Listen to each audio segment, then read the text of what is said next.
Hello everyone. So today we have with us Abhay Daga, All India rank 185.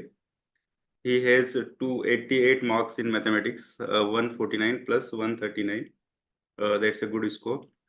So आज हम basically mathematics in general CSC preparation के बारे में अभय से बात करेंगे. तो congratulations Abhay. Thank you, sir. It's a pleasure and honor to talk to you and to speak to our aspirant community here.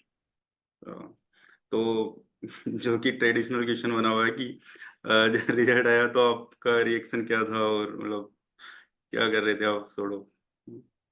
Sir मैं तो टू बी वेरी ऑनेस्ट अभी तक वो आई थिंक वो फीलिंग रजिस्टर हुई ही नहीं है क्योंकि बट एक चीज अच्छी है कि पेरेंट्स स्पेसिफिकली एक तो बहुत रिलीव्ड है बिकॉज ये प्रोसेस काफी हमारे साथ साथ हमारे पेरेंट्स भी इस सफर में चलते हैं साथ में. तो कहीं ना कहीं वो बहुत रिलीव्ड है and वो अभी खुश है कि चलो कुछ हो गया है. So I think that's what makes me happy. And it was a very casual day जब वो रिजल्ट आया. मैं जस्ट एक्सरसाइज करके आया था. I just taken a shower and जैसे ही मैं अपना लैपटॉप खोला मेरे फ्रेंड का फोन आ गया कि भाई रिजल्ट आ गया. सो आई थिंक मैंने बस नाम चेक किया एंड देन आई थिंक उसके बाद फिर टाइम ही नहीं मिली. जैसे आपका प्रीवियस अटेम्प्ट में क्या स्कोर था और इस अटेम्प्ट में क्या स्कोर है, और आपने सर उसके लिए मेजरली मतलब आपका जो इम्प्रूवमेंट एरिया था वो कैसे आपने उसको रियलाइज किया. सर लास्ट इसके पहले जो मैंने मेंस लिखा था 2022 वाला. सो तब मेरा ओवरऑल स्कोर 736 आया था एंड आई थिंक उस साल ओपन अनरिजर्व कैटेगरी का 748 कट ऑफ था. सो इट वाज अच्छा. Around 12 marks. एंड मेरा उस समय आई थिंक मैथ्स ने ही मुझे बाहर किया क्योंकि मेरा जीएस प्लस ऐसे मिला के कुछ आई थिंक 517 था and this was 219. So it was clearly obvious that the maths option is somewhere it brought me back. But again, this time around, it's the maths option that took me into the list and also in the final list as well. So इस बार चूंकि last year से मेरी GS की preparation in fact ज्यादा अच्छी थी, मेरे सारे पेपर कंप्लीट हुए थे. लास्ट टाइम तो छूट भी गए थे कुछ क्वेश्चंस. दिस अच्छा. Time I got like 5 to 6 marks lesser than the previous attempt in GS and ऐसे. बट मैथ्स में अराउंड 70 मार्क्स का जंप आया है. हाँ, सो 70 मार्क्स, तो दैट्स वेरी गुड. रफली 70 मार्क्स. Yes sir. तो इसमें मतलब ब्रॉडर लेवल पे आपकी मतलब क्या स्ट्रेटेजी रही रिगार्डिंग मैथमेटिक्स, जो आपने प्रीवियस अटेम्प्ट में मतलब इस पे की वर्क इतना हुआ नहीं था. सर जैसे अभी जैसे हमारे मोस्टली यहाँ पे जो हमारे ऑडियंस सुन रही है वो एज्यूम मैथ्स ऑप्शनल की है. हाँ सो मैं. They are already well aware कि if they have started studying mathematics as an optional that's a very demanding optional compare to others. So उस चक्कर में कहीं ना कहीं जो पहला अटेम्प्ट होता है वो कभी कभी हो सकता है. आई एम नॉट सेइंग कि ये सबके साथ हो. बट मेरा कहीं ना कहीं फर्स्ट अटेम्प्ट में मैथ्स ऑप्शन मैंने शायद एक बार अच्छे से कवर किया था. बट वो एक जो एग्जाम का माइंडसेट होता है लिखने का अटेम्प्ट करने का स्ट्रैटेजी बनाने का विद इन द एग्जाम, वो कहीं ना कहीं मैं पीछे रह गया. सो आई थिंक तो वो लास्ट अटेम्प्ट में मैं सीख लिया. इनफैक्ट मैं एग्जाम लिखते लिखते मुझे रियलाइज हो गया था कि आई थिंक मैंने इन चीजों पे काम नहीं किया. And once I came out of the last means I realized what were my areas of lacunas and मैं उस पर काम किया. So I specifically worked on the topics which I felt I was not exam ready. समझ में आ रहा था, समझ रही थी चीजें, but वो exam readiness एक अलग चीज होती है. And second is the whole exam mindset, how you approach your maths optional paper. So उन दो चीजों पे मैंने काफी काम किया after my last means. ठीक है, ठीक है. सो अच्छा, इसमें बेसिकली जैसे जब ऑप्शनल अपन डिसाइड करते हैं तो जो एस्पिरेंट्स रहते हैं उनका पहला क्वेश्चंस इन जनरल माइंड में ये रहता है कि या तो इसमें जनरली इंजीनियरिंग बैकग्राउंड से मैथमेटिक्स ऑप्शनल स्टूडेंट चूज करते हैं या फिर बीएससी या एमएससी बैकग्राउंड से रहते हैं. हम्म. तो इन जनरल मतलब आपके हिसाब से किन एस्पिरेंट्स के लिए mathematics is a fit optional. Sir पहले तो मैं अपने हिसाब से बताऊंगा कि what I thought through and it may not be applicable for everyone but somebody can take a cue from here. So मेरा ऐसा था कि since I to anyways choose an optional. So there obviously there two options कि एक तो ऐसा ले लो जो आपकी ग्रेजुएशन से कनेक्टेड हो. Since mine was computer science so it was not available. And the second thing is if we think about the whole overlap thing with GS and the whole duration of studying the syllabus and of other optionals. पर मैंने वहां ये सोचा कि मैं वहां किन से कॉम्पीट कर रहा हूँ. मैं वहां ऐसे लोगों से कॉम्पीट कर रहा हूँ जो शायद ग्रेजुएशन से ही 12th के बाद से ही शायद लेना चालू कर देते हैं ऐसे कोर्सेज जो उन्हें ऑप्शनल में काम है. जैसे हो सकता है सोशियोलॉजी हो या हिस्ट्री हो या अदर सच पॉपुलर ऑप्शनल्स. तो मेरा कॉम्पिटिशन कहीं ना कहीं बाहर रहेगा. और दूसरा ये है कि इसमें बहुत सब्जेक्टिविटी है. मतलब मेरा आंसर जो मैं लिख रहा हूँ हो सकता है एग्जामिनर को पसंद ना आए. There could be a difference of opinions also. और वो और again it's an answer writing thing ultimately. So I witness कि मेरे कॉम्पिटिशन इन लोगों के साथ, ultimately it's a competitive exam. So वो सब फैक्टर्स मुझे लगा कि ये वर्क नहीं करता है, कहीं ना कहीं मेरा एक मैथ्स में हमेशा एक रुझान रहा है।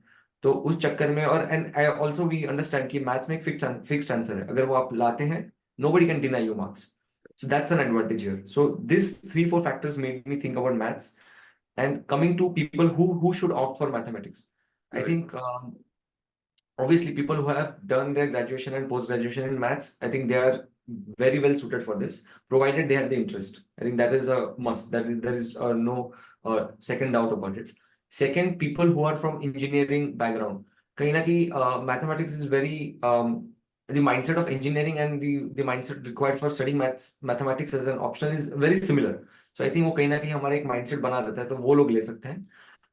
But yes, I think this option is, I assume by what people say, is the most demanding optional, Right. and it requires a sweat and blood. तो अगर आपके पास perseverance और patience है इसको करने का, तो ही आप लीजिए. Right. मतलब it could otherwise backfire you for you also. So वो सोच समझ के लिए, पर अगर एक बार आपने सारे पॉजिटिव नेगेटिव सोच लिए, समझ लिए, और फिर भी आपको करने की इच्छा है, तो then you should not think about it, because उसके लिए रिसोर्सेज और एक स्ट्रक्चर्ड स्टडी प्रोग्राम है इसके लिए अवेलेबल, सेल्फ स्टडी में भी. Right. हाँ, ये जैसे इस बार भी जैसे रिजल्ट से मतलब बहुत से नॉन सिलेक्टेड एस्पिरेंट्स है, they are in the range of 280 to 300 वाली रेंज में. बट ऐसे भी हैं जो लेट्स से कि मतलब जो मैथ्स की वजह से रहे भी हैं ऐसे भी होते हैं कि हाँ. जिनके 220 इस टाइप रेंज में भी रह जाते हैं.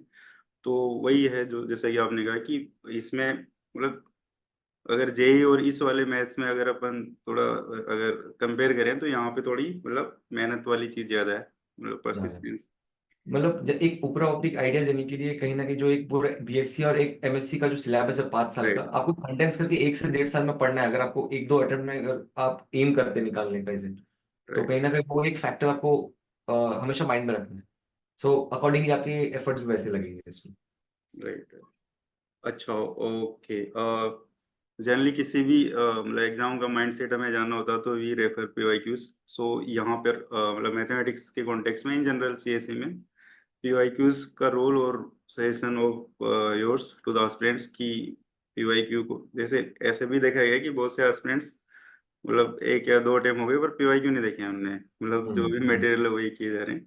So what will be your suggestions, what is the importance of PYQs in mathematics optional इन पर जनरल? एक, तो मुझे तो लगता है मैथ्स में सबसे बड़ा एडवांटेज ही वो है कि यूपीएससी आपको ऑलरेडी पेपर बता रहा है कि क्या क्वेश्चंस आने वाले. आप राइट. उठा के देख लीजिए पिछले 10-15 साल के पेपर, और वो आप पिछले 15 साल के जो एक अक्यूमुलेटिव आपके पास पीवाईक्यूज है टॉपिक वाइज, अगर आप देखेंगे, sir I think you can like you can confirm this information better, but I guess आज भी 70%, 60 to 70% मिनिमम पेपर आज भी पीवाईक्यू से ही आ रहा है. जब राइट. आपको पता है कि पेपर वहां से आ रहा है, तो why there should not be any reason to not to solve it. So I right. think it's a very straightforward. Actually, this actually eases out your preparation, and it जो आपके जो distractions है बाकी चीजों के लिए, कि ये टॉपिक पढ़ूं या ना पढ़ूं, ये आता है कभी, जैसे नेवियर स्ट्रोक वगैरह, तो आप उसके हिसाब से हाँ. you can gauge what is important, what is not. PYQ gives you that idea. I think PYQs ना करना is, I think it's a very risky thing to do. So one should definitely look at PYQs.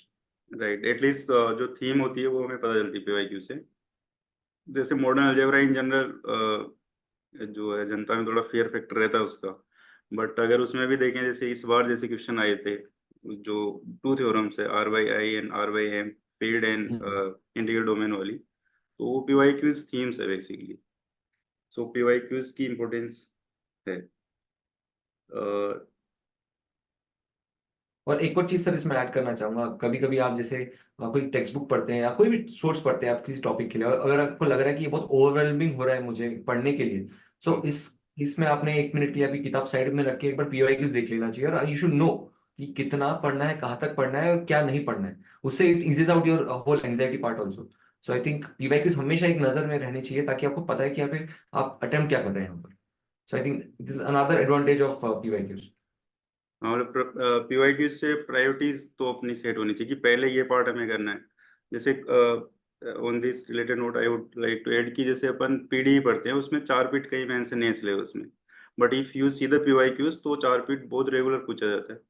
वो फिर बिल्कुल किसी sir. ने RTI भी file किया तो उसमें फिर यूपीएससी ने बताया कि भाई this is part of non linear PD. तो तो पीवाईक्यू से हमें चीजें, कुछ चीजें जो हमें लगता है कि सिलेबस में मेंशन नहीं है बट वो पीवाईक्यू से समझ में आएगी, और कुछ चीजें एग्जैक्टली। जो सिलेबस में मेंशन है लाइक नेवर स्टॉप, वो भी 15 ईयर में 2 टाइम्स पूछा है। और तो अभी आई थिंक इस साल ही आया है, इस वाले कल अटेम्प्ट में आया आया है वैसे, है। पर उसकी मतलब अकरेंस बहुत कम थी, बहुत- तो वो चीज है। अच्छा हाँ, ये भी कि आपको जो मैथमेटिक्स में फर्स्ट फर्स्ट इटरेशन जो किया आपने उसमें कितना टाइम लगा, और आपके हिसाब से मतलब if you could tell that कि किस टॉपिक में कितना टाइम लगना हम्म। चाहिए, वो तो फिर इंडिविजुअल पर डिपेंड करता है, पर जी मतलब आपके हिसाब से क्या रहा? सर, मेरा पहला इटरेशन मुझे आई थिंक 6.5 मंथ्स लगे, बट अगेन अज्यूम 6 मंथ्स।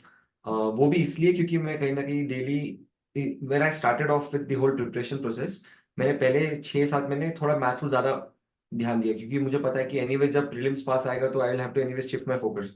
तो जो एक थोड़ा लीन पीरियड होता है from my exam point of view, उसमें मैंने मैथ्स काफी कवर किया। So it took me 6 months, and immediately after that, I took like a 5 days break from mathematics, and I again started next iteration, जो मैंने 3 महीने में cover कर लिया अराउंड। वो हो जाता है आई थिंक, पर आपका एक टच हो जाता है। Yes, you will definitely forget things, वो तो आपको एक अटेम्प्ट के बाद भी लगेगा मुझे याद नहीं है, वो होगा। But the time keeps on reducing with time, and अगर आप वो बार बार, और जो मैंने एक और चीज की सर, सेकेंड टाइम जब मैंने इटरेशन किया तो मैंने I started marking problems in my book notes and books, कि अगली बार मुझे आ रहा है तो यही सॉल्व करना है, ऐसा नहीं कि सेम टाइप के क्वेश्चन में 4 बार कर रहा हूँ। It will only lead to wastage of time. So that I cover more variety in shorter span of time. And उसके बाद जब इंटरेक्शन बढ़ता है, जब आपका एग्जाम मोड आता है, तो it goes on reducing to 1.5 month, 1 month, and even it's possible in 4 weeks. वो जैसे आप क्लोज हो जाते हैं तो आपका माइंड भी चलता है और आपका इंटरेक्शन का टाइम भी कम होता है। सो इस ये आपको स्ट्रेटेजी करनी पड़ेगी इसमें। हाँ, इसमें जैसे अपन जब फर्स्ट टाइम जैसे आपने सिलेबस किया उसके बाद टॉपिक वाइज जैसे आपने किया होगा, तो उसी टाइम पीवाईक्यू भी किए होंगे। हाँ उसके बेसिकली। बाद पीवाईक्यूज का रिवीजन कितना इम्पोर्टेंट है, और फॉरेस्ट के पीवाईक्यूज का, या पीवाईक्यूज में भी कहाँ तक हमें आइडियली करना चाहिए, और अगर टाइम मतलब एडवाइस क्या रहेगी आपकी, जैसे जो ओपन सोर्स पीवाईक्यूज जो अवेलेबल है वो आई थिंक 1992 तक अवेलेबल है, हम्म। तो आपके हिसाब से कहाँ तक करना सूटेबल है, और सर, फॉरेस्ट के पीवाईक्यूज का क्या रोल है? मेरा लॉजिक ये था कि मैं पीवाईक्यू तभी करूंगा अगर उसके सॉल्यूशन अवेलेबल है, क्योंकि मैं I will always be in the Exactly. Blind कि इसका सही आंसर क्या है। सो आई थिंक जो द फेमस G20 ग्रुप, उसमें आई थिंक पूरे अवेलेबल है। आई थिंक 2010 तक available, if I am not wrong, with solutions. I I think think ten मैंने टेन तक है सर। 10 तक, तो 10 से लेके जो अभी करंट वाला हुआ है 23 तक, आप वो पूरे क्वेश्चंस जितने भी, and they are very well segregated topic wise and sub topic wise. तो हाँ आप हाँ। करें, सॉल्व करें, और सॉल्यूशन नहीं आ रहा तो सॉल्यूशन देखिए, और उसमें लगता है कि यार ये क्वेश्चन मैं शायद नेक्स्ट टाइम भूल सकता हूँ, या मुझे ये हो सकता है एग्जाम में वापस याद ना आए, तो उसको मार्क कर लीजिए। उसको एक कॉपी में उतार सकते हो तो वेल एंड गुड, अगर टाइम नहीं है उसे मार्क कर लीजिए, उसका सॉल्यूशन देख लीजिए। और अगर किसी ने, और एंड ड्यूरिंग दिस इटरेशन, ये मैंने सेकंड अटेम्प्ट में किया है सर। फर्स्ट अटेम्प्ट में मैंने इतने पर- पीवाई 2010 तक किए नहीं, इतना टाइम होता ही नहीं है शायद, हाँ मुझे तो right. नहीं मिला। व्हाट आई रियलाइज्ड इज, अगर आईफोस, लेट्स से फॉरेस्ट सर्विस, अगर इस साल कुछ क्वेश्चन पूछ रहा है, इट्स वेरी लाइकली वो क्वेश्चन 1-2 साल में सीएससी में आने वाला है। इट्स वेरी लाइकली, मतलब वो पैटर्न दिखने लग जाता है। तो आपके तो इनफैक्ट क्वेश्चंस भी कम हो जाते हैं सॉल्व करने के लिए, क्योंकि lot of questions are repeating. हाँ सो हाँ। जितने डॉक्यूमेंट है उससे लिटरली 60-70% में आपके एफर्ट्स में वो हो जाएगा पूरा डॉक्यूमेंट आपकी बाइक। ठीक है, जैसे इस बार तो एग्जैक्ट पीवाईक्यू रिपीट हुए मतलब उसमें I paper think, one I felt was literally, paper one section A was हाँ, लिटरली, हर question was PYQ almost, if I am not wrong, every question was PYQ. Themes तो almost same थी। अच्छा हाँ, paper one से मतलब generally जो जिनके जैसे मार्क्स कम रहे पेपर वन में, जैसे you have very good marks 149, so generally paper one के जो टॉपिक्स है वो इजियर साइड में, और इट इज सीन कि जनरली पेपर टाइम से पहले कंप्लीट भी हो जाता है, बट इसमें जनरली जिनके मार्क्स कम आते हैं उनके होता है कि वो कुछ ना कुछ एरर्स करके आ रहे हैं, तो फिर वो मार्क्स बहुत कम मतलब हो जाते हैं जी उसके। जी तो जी जी। इसमें आपके सजेशंस क्या रहे हैं कि एरर्स को मिनिमाइज करने के लिए what should be the strategy?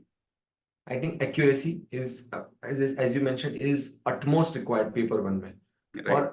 अगर आपको लग रहा है कि अगर आप स्पीड में सॉल्व करने के, ज्यादा क्वेश्चन सॉल्व करने के चक्कर में अगर आप रिड्यूस कर रहे हैं आपके मार्क्स, सो इट्स ओके। मतलब सर, मैंने तो एग्जाम में भी पूरा पेपर, शायद मुझे पेपर वन लेंदी लगा सेक्शन भी, तो मेरा छूट गया था क्वेश्चंस। तो अच्छा। अगर आप कर सकते हैं 250 में से 250, वेल एंड गुड। फिर एक्यूरेसी होनी चाहिए, अगर वो नहीं है तो reduce your attempt and focus, कि भाई इतने क्वेश्चन ही करूंगा मैं। और अगर वो अच्छे से कर लो तो भी आपके मार्क्स आ जाएंगे। सो लाइक वो आई थिंक स्ट्रेटेजी वर्क कर सकता है। It depends on the individuals की स्पीड एंड एक्यूरेसी का क्या इक्वेशन है उसके पर्सनली, देन वो देख के गेज करना चाहिए क्या अटेम्प्ट होना चाहिए, but accuracy paper one is absolutely required. अच्छा, ऐसे कुछ पार्ट जहाँ पे आपको जैसे कि कुछ होता है, जैसे कुछ मतलब जो जैसे मतलब पढ़ाते हुए मेरे को समझ में आया कि जैसे लाप्लास वगैरह में इनिशियल वैल्यू दी होती है, तो वो आप ओडी सोल्व करवाना होता है लाप्लास का, जनरली वो एक आता ही है रेगुलरली क्वेश्चन, तो उसमें इनिशियल वैल्यू देख ली तो हमें कुछ ना कुछ पता चल जाएगा एंड में कि भाई ये सही है कि नहीं। तो ऐसा कुछ हम्म। और कुछ हो आपके माइंड में ऐसा कुछ? हाँ सर, पेपर वन का एक ही फायदा है कि आप जल्दी से जल्दी रिवेरीफाई कर सकते हैं सॉल्यूशन हाँ कि हाँ। आपने जो निकाल दिया है। देखो अगर आपने एग्जाम में पेपर में लिख दिया तो I think you should not think about it in the exam कि आपने लिख दिया मूव ऑन, जो हो गया so fix because you use the space, but if you have not yet and you found the answer in rough, immediately verify right right. कि वो करें। वो आई थिंक वो बहुत इंपॉर्टेंट है क्योंकि that will at least save you some time, at least आपको कुछ तो मार्क्स मिलेंगे उसमें, यू कैन रिकरेक्ट। तो आई थिंक वो काम करता है। अच्छा ठीक है। इसमें एक्चुअली इसमें मैंने जनरली देखा है कि टू सेट ऑफ स्ट्रेटेजी लोगों की रहती है, तो आपकी कौन सी थी? मतलब एक सेट ऑफ स्ट्रेटेजी ये रहती है कि आपने जैसे पेपर अटेम्प्ट किया, तो लेट्स से कि 1A you attempted, then you gave last once you have completed that question you gave 15-20 second to re-verify that, मतलब one is that and other is that कि नहीं जो है करते जाओ और एंड में अगर टाइम मिला तो देखेंगे। तो मतलब आपके हिसाब से मतलब वैसे तो दिस इज इजियर मतलब सेड देन डन, क्योंकि वहां तो टाइम यस रहता नहीं है पर फिर भी आपके हिसाब से? सर, अगर उसे फेयर वाला जो सेक्शन जहाँ पे एक्चुअली आंसर लिखना वहां लिख दिया तो I think there is no point verifying क्योंकि आपके पास स्पेस ही नहीं है और लिखने के लिए, तो आप क्यों वेस्ट कर रहे टाइम? वो आपने वो 20 सेकंड भी नहीं यूज करना चाहिए। अगर आपके पास वो स्ट्रैटेजी का ट्रिक है कि मैं फटाक से एक बार रफ में निकाल के चेक कर लूं, तो कर सकते हैं।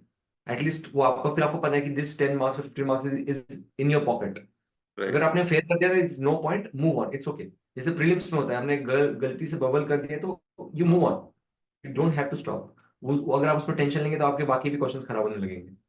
So that's another disadvantage of. एक क्वेश्चन ये भी मतलब किसी एस्पिरेंट का है कि मतलब उस क्वेश्चन कर दिया आपने and आपको पता है गलत कर दिया, तो क्या किया जाए?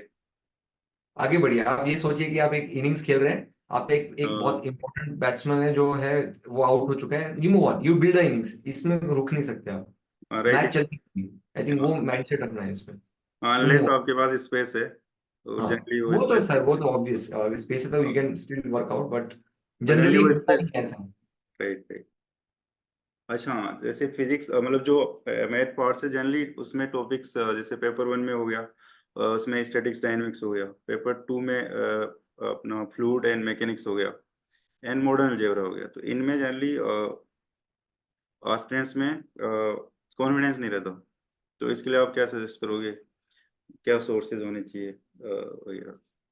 सर मेरा भी सेम इशू था, आई थिंक ये सभी के साथ होता है कि फिजिक्स टॉपिक्स कहीं ना कहीं हमें डराने लगते हैं इनिशियल फेज में। राइट मैंने उससे मैं अब मैं क्या मैं तो एक सेल्फ स्टडी मोड में रहा हूँ पूरा टाइम। तो right. Obviously as any other aspirant मैंने उसे गूगल किया and I ended up landing on your YouTube. I think you must have launch that videos around 5-6 months before I started studying that, I am not sure but उसी phase in मैंने first June, June July 20 I think this हाँ, was. तो मैंने उसके 6-7 महीने बाद मैंने उसको पिक किया होगा पहली बार, हो सकता है, या एक साल बाद जो भी। तो एक तो उसमें एक हैंड होल्डिंग मिल जाती है आपके साथ जो आप पढ़ा रहे हैं, एंड ऐसा भी नहीं कि आप कोई कहीं एकदम से कोई बाहर से पढ़ा रहे हैं, you are also helping us go through the text books, you make the right process easier. Right और आप बताते भी हैं कि अच्छा ये टॉपिक्स हैं, ये कुछ क्वेश्चंस है और आप ये जाके ये सॉल्व करके आइए या ये करिए। तो वो एक तो आई थिंक उससे आपका फंडे क्लियर हो जाते हैं। और मैं तो अभी भी बोलूंगा सबको, अगर आपने सर की वीडियोस देखे भी है, आप कमेंट सेक्शन में जाइए पहले तो, उस वीडियो के जाके कमेंट सेक्शन देखिए और जिस तरह से एस्पिरेंट्स क्वेश्चंस पूछते हैं, आई राइट। थिंक आपके आधे जो आपको डाउट शायद आए भी नहीं और एग्जाम में आ जाए वो क्लियर हो जाएंगे और सर रिप्लाई भी किए हुए। तो I think that is one. Second thing and which is a very funny thing, I think you might relate to it, is fluid mechanics में जो क्वेश्चंस थोड़े से कॉम्प्लिकेटेड है and this seem to be very experimentally stimulated questions कि मतलब कहीं हुआ experiment उस पर उन्होंने प्रॉब्लम्स बना दिए। अगर एग्जामिनर उसका वैल्यू चेंज करे तो I am not assuming this but I guess उनको भी शायद आंसर नहीं पता राइट क्या होगा, आई एम जस्ट अज्यूमिंग। तो जब क्वेश्चन फिक्स्ड है टेक्स्ट बुक से क्लियरली आ रहे हैं तो मतलब you understand what I am saying कि दे आर एक्चुअली, अगर आप मास्टर कर ले तो they are free marks for you, right literally free marks. क्योंकि वो इतने साइंटिफिकली स्टिमुलेटेड है कि वो कोई उसमें छेड़छाड़ भी नहीं करने की कोशिश करेगा। तो वो बुक से आने वाले क्वेश्चंस वो बट ही आते हैं। सो आप वो अच्छे से करिए, बार बार प्रैक्टिस करिए, और एक बार आप प्रैक्टिस करते हैं ना 2-3 बार, तो आपको फ्लो आ जाता है उस टॉपिक का कि क्या अप्रोच होना चाहिए. So I guess that should work. That is a good part about physics topics कि क्वेश्चन स्टैंडर्ड है, फिक्स्ड. राइट. ठीक है. सो अच्छा, जैसे आपने मतलब स्टार्ट से ही, आप भी पहले आई थिंक मतलब जॉब में ही थे, राइट? तो आपने कुछ टाइम अलोंग विद जॉब की प्रिपरेशन या मतलब फुल टाइम? सर मैंने करने की कोशिश की बट हुआ नहीं. But I what I did is before living my job 5-6 months पहले मैंने एक माइंडसेट बनाना चालू किया कि मुझे करना है या नहीं करना है. मतलब ठीक है, आपको वो अंदर से वॉइस आ सकती है मुझे करना है, but what actually goes into preparation, उसका एक मानसिकता बनाना बहुत जरूरी है. तो मैं before living my job 5-6 months पहले मैंने स्टार्टेड वही सब टॉप ऑफ स्टॉक देखना, कुछ स्ट्रेटेजीज उठाना, उसको अपने हिसाब से मास्टर करना. तो वो सभी काम किया मैंने. First 5-6 months I just prepared my self for the battle. And once I left my job is when I actually started preparing. Yeah. क्योंकि कुछ एस्पिरेंट्स का के क्यूरीज इस टाइप थी कि मतलब if they are in college और working professional then how to balance things. तो सर दो चीजें मैंने एक्चुअली देखा है ये कॉलेज में. जब मैं कॉलेज में था तो हाँ. तब तो मेरा कोई इंक्लिनेशन नहीं था सिविल सर्विस की तरफ. बट मैं कुछ ऐसे जूनियर्स को जानता हूँ मेरे हॉस्टल में जो कंप्यूटर साइंस के थे, मेरे ब्रांच के थे. They started taking up mathematics के electives. They could have obviously gone for good topics like ML AI, वो सब के ले सकते थे, but they started taking maths. That got me curious कि it's okay, I mean I also interested in maths, but what's that taking you towards such topics. तो वो कहते थे सर वो हमें ऑप्शनल में काम आता था. तब तो मुझे ऑप्शनल क्या होता है वो भी नहीं पता था, बट हाँ मुझे समझ में आ रहा था कि ये कुछ सिविल सर्विसेज एग्जाम से कुछ लेना देना इनका. तो वो आप वैसा कर सकते हैं. आप वैसे टॉपिक्स पढ़िए कॉलेज में, आप इलेक्टिव्स के नाम पे ले लिए ताकि आपके एफर्ट्स कम हो जाएंगे. एक वो वर्किंग प्रोफेशनल के बारे में सर, सिंस मेरा कोई एक्सपीरियंस नहीं है तो my opinions may not matter. But हाँ जरूर किया हो जा सकता है, किया भी लोगों ने. हो सकता है शायद टाइम थोड़ा ज्यादा लगे, बट अगर आप कर सकते हैं तो it's doable. I don't think it's impossible. हाँ, एक्चुअली लास्ट प्रीवियस अटेम्प्ट में Vaishali C S 23 rank. She was working professional. So it's all about management, किस टाइप से आप टाइम निकाल रहे हो. पर वही है कि कंसिस्टेंसी तो रखनी होगी. ठीक है. अच्छा, हाँ, एक जो क्यूरी आई है वो ये है कि अपन जैसे सॉल्यूशंस कोई भी क्वेश्चंस का लिखते हैं तो उसमें किस डिटेल तक लिखना चाहिए, इन द सेंस कि मतलब एक तो होता है ना कि अपन ने चलो आंसर ले आए, और एक की कुछ तो उसमें फ्लो दिखे. तो उसमें आपका क्या सजेशन रहेगा? अ, हमें पहले इस माइंडसेट समझना पड़ेगा कि एग्जामिनर क्या है. देखिए एग्जामिनर आपका क्वेश्चन एक ही बार देखने वाला है. सो राइट. उसकी लाइफ हार्ड मत बनाइए. मैं ये नहीं कह रहा हूँ कि सब कुछ लिखिए कि according to X Y Z theorem, उसका थ्योरम का स्टेटमेंट जरूरत नहीं है उतने लिखने की. एटलीस्ट कोट इट, में भी अंडरलाइन इट, जैसे हम आंसर राइटिंग में करते हैं, सो दैट ही अंडरस्टैंड्स कि इसने क्या अप्रोच किया एंड ही विल अज्यूम कि हाँ इसने यही किया होगा. Because mathematics is very is like a waterfall model. एक बार आपने स्टार्ट कर दिया प्रोसेस तो ऑटोमेटिकली आपको आंसर आने लगते हैं. इसमें कुछ हर एक लाइन चेक करने की जरूरत नहीं है. So mention the bare minimum things theorem से, तो उसको हाईलाइट कीजिए और एंड में आंसर्स को बॉक्सेस बनाइए. और कीप इट ऐसा. ठीक है कभी कभी आप एक हाथ दो स्टेप स्किप कर सकते हैं, बट इतने नहीं कि आप सीधा बहुत बड़ा जंप ले रहे हैं कि समझ ही ना आए कि क्या किया आपने. तो वो एक बैलेंस बनाना बहुत जरूरी है. राइट. अच्छा, और इस प्रिपरेशन में मॉक्स की क्या यूटिलिटी है, in the sense test series mathematics की? तो उसमें आपका क्या सजेशन रहेगा? सर और मॉक्स तो बिल्कुल जरूरी है, because it took me one attempt to complete. पता था बट वो वो उस बात की बुद्धि आने के लिए आपको एक एक्सपीरियंस से गुजरना पड़ता है. तो मॉक्स देखिए, मॉक्स तो पीवाईक्यू से बन रहे हैं या स्टैंडर्ड बुक से बन रहे हैं. मैथ्स का बेस्ट पार्ट यही है. बट जो स्टिमुलेशन होता है उससे आपका एक एग्जाम माइंडसेट बनता है कि 8 क्वेश्चन है, 5 उठाना है यहाँ पे आपको. सो हर एक बंदे का एक अपना अपना एक प्लस एक एक स्ट्रॉन्ग एरिया होता है, वीक एरिया होता है. सो ही कैन अकॉर्डिंगली चूज. हम बाहर से बैठ के तो चूज कर सकते हैं, हाँ ये क्वेश्चन मुझे आता है मैं कर लूंगा, बट एग्जाम में ऐसा नहीं होता है. एग्जाम में आजकल आई थिंक यूपीएससी ऐसा कर रहा है कि हर क्वेश्चन में मल्टीपल टॉपिक से क्वेश्चन दे रहा है. ऐसा नहीं कि एक क्वेश्चन तो पूरा 3D से आ गया, ऐसा नहीं होता है. So you have to be good at everything and then you have to choose your battles. So I think जो मॉक टेस्ट होती है वो आपको एक वैसा एक एनवायरनमेंट क्रिएट करती है कि it helps you to make decision of what questions not to choose. I think और वो आपको एरिया पर आपका स्वीट स्पॉट आपको पता चल गया एक बार. So I think that you can replicate in the exam, क्योंकि एग्जाम भी सिमिलर पैटर्न पे आता है. that's a that's the basic advantage of mock test, and of course time management, that's another advantage. ठीक है, आपने मैथमेटिक्स की test series में इनरोल थे तो उसका फीडबैक आपका? तो सर जब मैं पहला मेंस लिख के आया था तो आई रियलाइज कि मेरा एक वो मैथ्स का माइंडसेट नहीं है इन terms of the exam approach. Right. तो मैं एक तो आपके लेक्चर्स चालू किए मैंने मैथोकैट यूट्यूब चैनल पे, और जो टेक्स्ट बुक्स आप बोलते थे जैसे कृष्णा सीरीज और आई थिंक राइसिंग गानिया, तो उसके एमडीएफ। मैं सॉल्व कर रहा था। बट सॉल्व तो कर रहा था, but this time I decided कि वो मुझे वो छोड़ना पड़ेगा मेरा एक एप्रीहेंशन है अबाउट टेस्ट सीरीज की देख लेंगे बाद में। So I think I enrolled for your first year long test series कि जो सेक्शनल। एक टॉपिक वाइज एक पूरा एक 250 मार्क्स का पेपर है। तो आई नो कि मैं कहाँ, मैं राइट। कितने पानी में हूँ मुझे समझ में आ रहा था। तो I think that gave me confidence. वो किया और उसके बाद फिर आई थिंक अगेन जो टुवर्ड्स द मेंस में एक और बार लगाया था जो I think just right. For the mains था।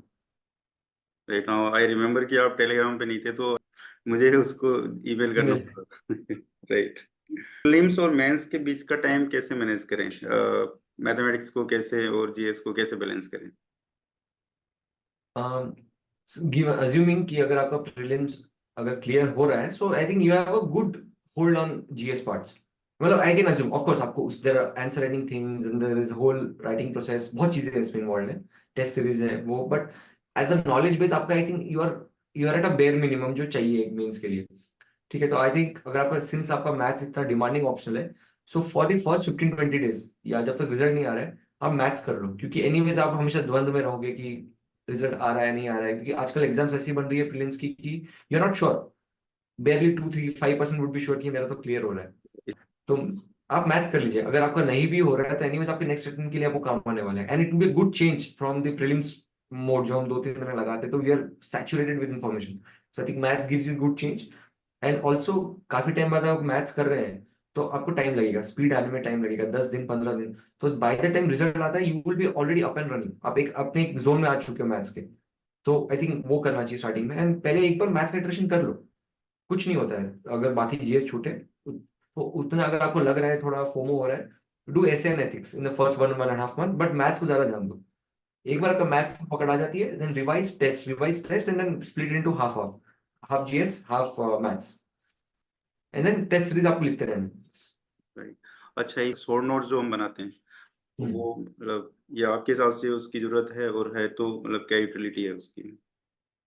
सर मैथ्स का एक एडवांटेज है कि आप जितना प्रैक्टिस करते हो आपको चीजें याद हो जाती है। मतलब मैं हमेशा एक एग्जांपल सोचता हूँ कि हमें गाना याद करने की जरूरत नहीं पड़ती, हम सुनते सुनते याद हो जाता है अपने आप, क्योंकि हम राइट। बार बार सुनते हैं। तो सेम इज विथ मैथ्स।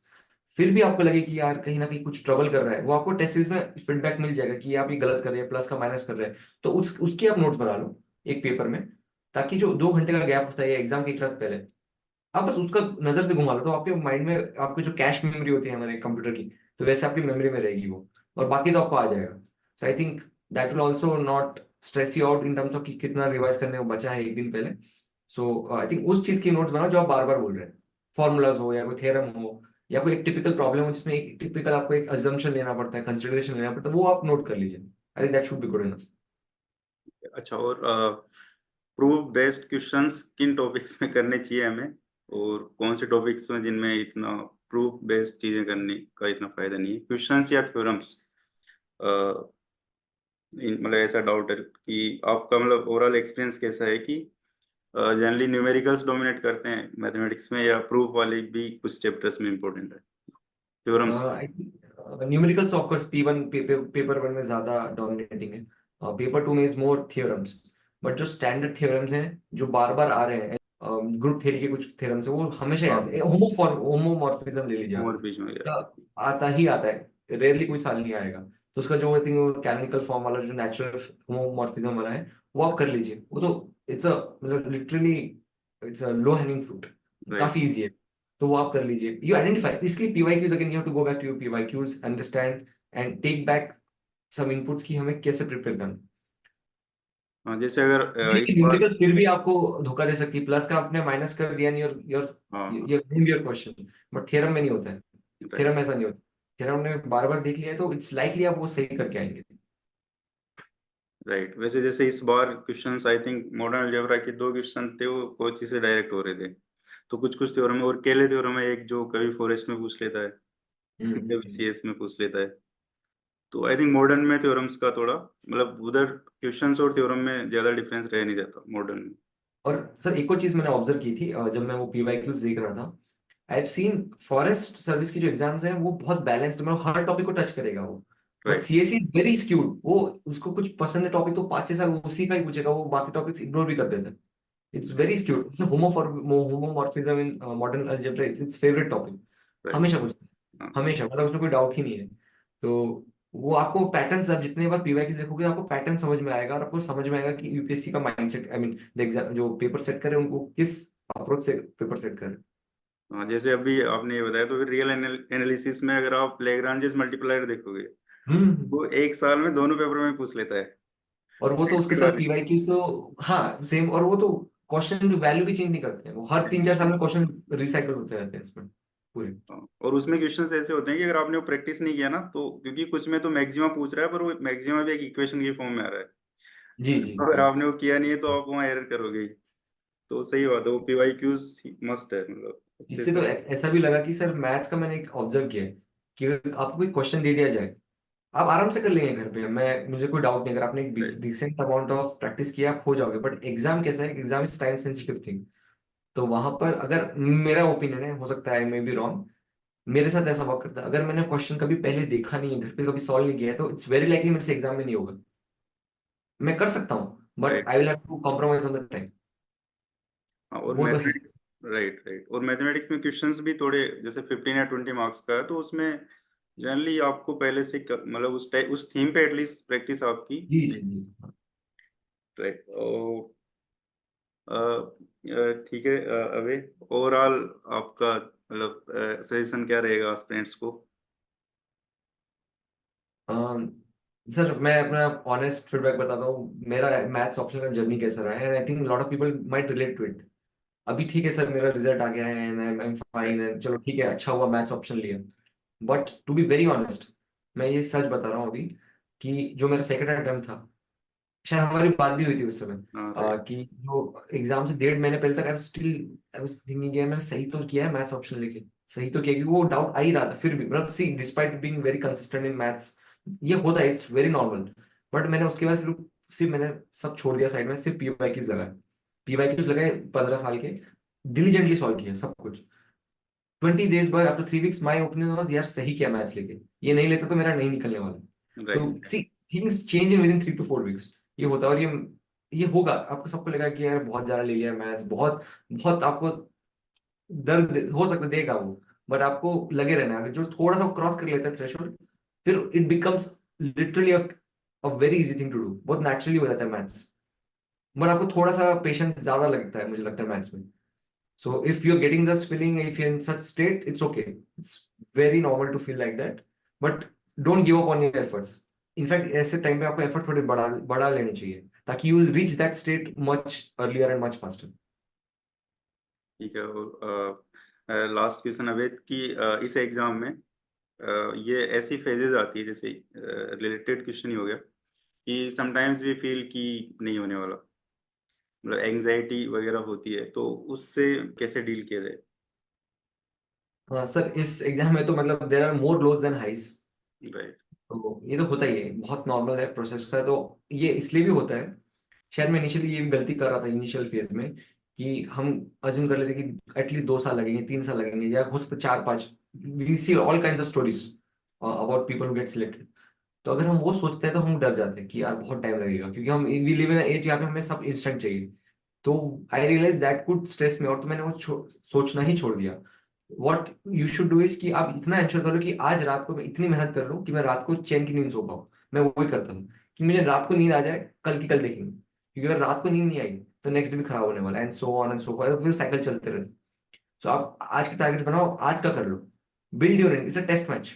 रोज आप डटे रहो, बस आउट मतलब be the Pujara of your own life here, आप डटे रहो। सो वो आई राइट। थिंक वो अप्रोच रहेगा तो ही आप टिक सकते हैं ना एग्जाम में। परसिवियरेंस एंड पेशेंस तो लगता ही है। तो don't stress yourself out. I think मैं ये करूंगा कि I think this is the only thing that can keep you sane. Right. Thank you way for taking time for this. No sir, my pleasure. Wish you all the best for all the future endeavors. Thank you sir, thank you so much.